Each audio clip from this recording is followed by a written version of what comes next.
Hindustan times की report के अनुसार सुप्रीम कोर्ट की अपॉइंट की हुई एक स्पेशल कमेटी ने यह सुझाव दिया था कि केदारनाथ मंदिर के लिए रोजाना 5000 यात्रियों की लिमिट रखी जाए, लेकिन फिर भी आज कम से कम 13,000 लोग यहाँ ऑफिशियली अलाउ किए जाते हैं और कई लोग बिना रजिस्ट्रेशन के अलग अलग तरीकों का इस्तेमाल करके चले आते हैं। इस सब की वजह से कई सारी अनफेयर ट्रेड प्रैक्टिसेस देखी जाती हैं। होटल्स में जगह ना होने के कारण रूम्स को 10-15 गुना तक बढ़ा के बेचा जाता है। इसी वजह से कई लोगों को रहने की जगह नहीं मिलती और वो सड़क पर सो जाते हैं। 2013 फ्लड्स के बाद एक सर्वे में पाया गया कि जिस रात बाढ़ आई थी उस रात केदारनाथ में सिर्फ 23,000 लोगों के रहने की व्यवस्था थी, लेकिन वहाँ 40,000 से ज्यादा लोग थे। जहाँ एक तरफ बढ़ती हुई भीड़ की वजह से कई लोगों को नौकरियां मिल रही हैं और ओवर द इयर्स लोगों की स्पेंडिंग कैपेसिटी बढ़ गई है, जो कि अच्छी बात है, लेकिन इस सब की वजह से मासूम जानवरों पर अत्याचार हो रहे हैं। जो लोग केदारनाथ की 16 किलोमीटर की ट्रैक नहीं कर सकते या नहीं करना चाहते, उनके लिए कई सुविधाएं हैं, जिनमें से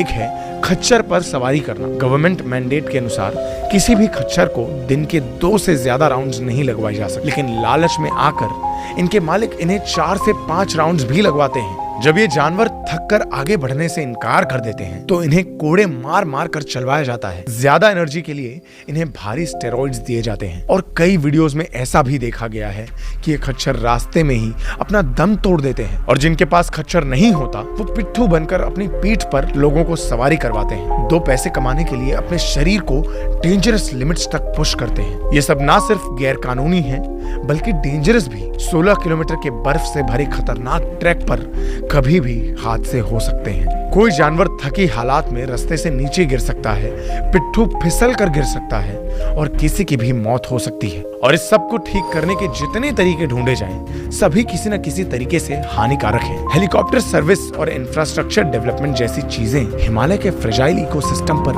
भारी असर डाल रही हैं। केदारनाथ जैसे ज्योग्राफिकली सेंसिटिव एरिया में इतना डेवलपमेंट होना पॉसिबल नहीं है। 2013 के फ्लड्स के बाद की गई एक स्टडी में बताया गया कि हिमालय पर्वत की नाजुकता और यहाँ की सॉइल स्टेबिलिटी को देखते हुए यहाँ पर ज्यादा रोड्स बनाना सही नहीं है। सड़कें या तो टूट जाएंगी या तो बारिश में बह जाएंगी। गवर्नमेंट के ऊपर कई सारे एलिगेशंस भी लगाए गए हैं कि वो एक्सपर्ट्स के सजेशंस को इग्नोर करके उत्तराखंड के आसपास की नदियों में डैम्स बनवा रही हैं। ये डैम्स नदियों के नेचुरल फ्लो को रेस्ट्रिक्ट करके एक डिजास्टर में कन्वर्ट कर सकते हैं। 2013 की एक स्टडी में इलीगल पावर प्लांट प्रोजेक्ट्स के कई सारे गवर्नमेंट सैंक्शंस देखे गए। कन्वेनियंस, टूरिज्म और उससे मिलने वाला इकोनॉमिक फायदा सभी के लिए अच्छा है, लेकिन अगर उसकी कीमत हमारी प्रकृति को ना चुकानी पड़े तो। बढ़ रहे टूरिज्म की वजह से केदारनाथ में पोल्यूशन भी एक बढ़ती समस्या बनती जा रही है। 2019 में 4 धाम यात्रा के दौरान लगभग 35 मेट्रिक टन कचरा कलेक्ट किया गया था। ये लगभग 16 शिपिंग कंटेनर्स को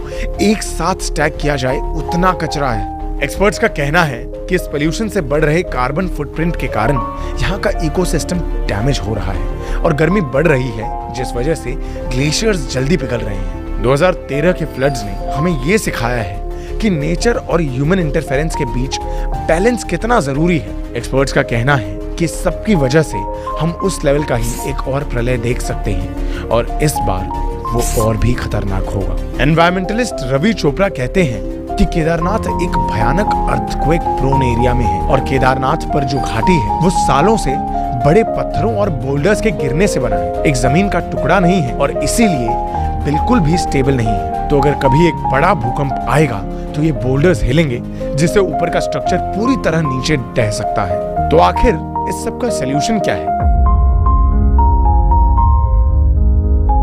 जैसा कि हमने कहा, कन्वीनियंस और तरक्की से किसी को कोई इशू नहीं है। अगर टूरिज्म से लोकल कम्युनिटीज को नौकरियां, देश को इनकम और धर्म का प्रचार हो रहा है तो इसमें क्या खराबी है। लेकिन इस सब में हमें 3 चीजें ध्यान में रखनी चाहिए: सेफ्टी, सस्टेनेबिलिटी और सस्टेनेंस।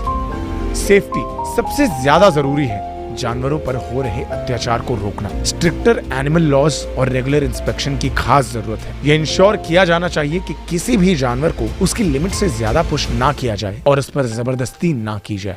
इसी के साथ लेबर लॉज को भी ज्यादा स्ट्रिक्ट बनाना चाहिए। हर सर्विस के प्राइसेस को रेगुलेट करके फिक्स कर देना चाहिए ताकि बढ़ती डिमांड में ज्यादा पैसे कमाने की कोशिश में पिट्ठू अपनी या अपनी सवारी की जान जोखिम में ना डाले। और इस सब के अलावा केदारनाथ में आने वाले यात्रियों पर एक स्ट्रिक्ट लिमिट लगानी चाहिए। रजिस्ट्रेशन प्रोसेस को और भी रिजिड करने की जरूरत है ताकि लिमिट से ज्यादा लोग ना आ पाएं। इससे ना सिर्फ उनकी जान सुरक्षित रहेगी, उन्हें एक बेहतर एक्सपीरियंस मिल पाएगा, बल्कि इंफ्रास्ट्रक्चर और प्रकृति पर भी कम जोर पड़ेगा। सस्टेनेबिलिटी, बड़ी नहीं भरोसेमंद सड़कें बनानी होंगी। ओवर डेवलपमेंट और माइनिंग जैसे एक्टिविटीज को रोकने के लिए प्रॉपर ज्योग्राफिकल एनालिसिस जरूरी है। इसके लिए साइंटिफिक स्टडीज और एक्सपर्ट एनालिसिस का सहारा लेना होगा। सस्टेनेबल डेवलपमेंट पर जोर देना होगा, जिसमें रैपिड कंस्ट्रक्शन को अवॉइड किया जाए और एनवायरनमेंट को लीस्ट डैमेज हो। सस्टेनेंस, केदारनाथ कोई टूरिस्ट स्पॉट नहीं बल्कि एक धार्मिक तीर्थ स्थान है। इस बात पर सबसे खास ध्यान देने की जरूरत है। हमारे धर्म और इतिहास में इन जगहों का एक पर्पस था, इनका अपना महत्व था। उस धार्मिक महत्व को और इस स्थान की दिव्यता को बरकरार रखना हम सभी का धर्म है। केदारनाथ सिर्फ एक मंदिर नहीं है, वो एक साधन है हिमालय को पूजने का। वो हिमालय जहाँ शिव जी वास करते हैं। कई शिव को एक सा समझते हैं कि वो पूरा पहाड़ स्वयं शिव है, इसलिए कई लोगों को अक्सर हिमालय पर शिव जी की छवि दिखाई देती है। शिव किसी मंदिर में थोड़ी समा सकते हैं, वो तो हर कहीं है। हिमालय की उन पहाड़ियों में ऐसी ऊर्जा है जो आपको खुद से मिला सकती है, अपने सच से अवगत करा सकती है। वो ऊर्जा शिव है। ये अच्छी बात है कि आज के समय में यह जगह हर किसी के लिए एक्सेसिबल है, लेकिन हमें ये याद रखना होगा कि केदारनाथ सिर्फ एक टूरिस्ट साइट नहीं बल्कि एक पिलग्रिमेज साइट है, महादेव का घर है।